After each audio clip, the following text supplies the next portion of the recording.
bien, aujourd'hui on se retrouve pour une nouvelle vidéo sur SCP Wiki pour faire SCP-072. On se retrouve à la fin. SCP-072, les pieds du lit. Classe sûre.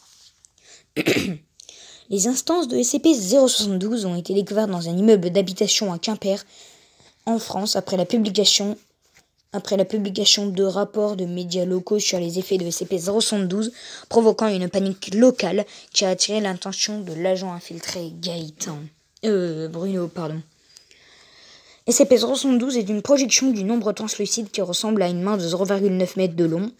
Les doigts se rétrécissent en une pointe acérée.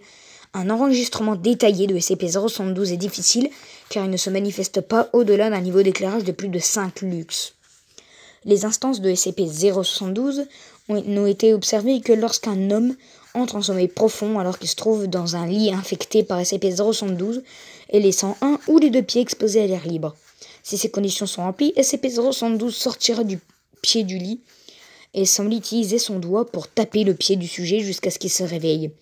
Les sujets ont rapporté qu'à ce stade, ils ont été incapables de se déplacer, présentant des symptômes similaires à la paralysie du sommeil. Cela continue aussi longtemps que SCP-072 est visible. SCP-072 utilisera ensuite des doigts pointus pour couper des portions de chair sur les parties exposées du pied du sujet. Du pied du sujet et rentrera à l'intérieur du lit entre chaque prélèvement réémergeant sans les parties collectées. Cela continuera jusqu'à ce que SCP-072 ait pris l'intégralité de la partie des pieds exposés, s'arrêtant à la cheville. Bien que les sujets exposés à SCP-072 signalent que ce processus soit extrêmement douloureux, les effets paralysants rendent incapables de crier ou appeler à l'aide. On ne sait pas si les manifestations de SCP-072 se nourrissent de la matière collectée ou les utilisent à d'autres fins. Tant que les blessures sont correctement traitées, les effets de SCP-072 ne sont pas mortels, mais ont été observés pour causer des dommages physiologiques importants au niveau du sommeil. Il y a aussi un effet secondaire. Tout lit dans un voisinage d'environ 10 mètres d'un lit qui manifeste des effets de SCP-072 sera également l'hôte d'une instance de SCP-072.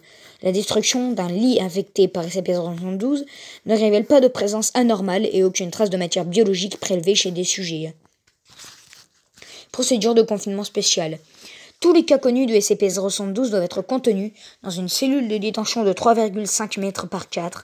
L'accès est autorisé uniquement pendant les procédures d'essai autorisées. Sans l'approbation préalable du chercheur en chef Grant, aucun matériel créé dans le but d'être couché sur des lits ne doit être introduit dans un voisinage de 15 mètres autour de la cellule de détention. Et voilà, en tout cas, j'espère que vous avez aimé cette vidéo. Si c'est le cas, n'hésitez pas à liker, à vous abonner, à activer la cloche, à vous abonner. Et ciao tout le monde.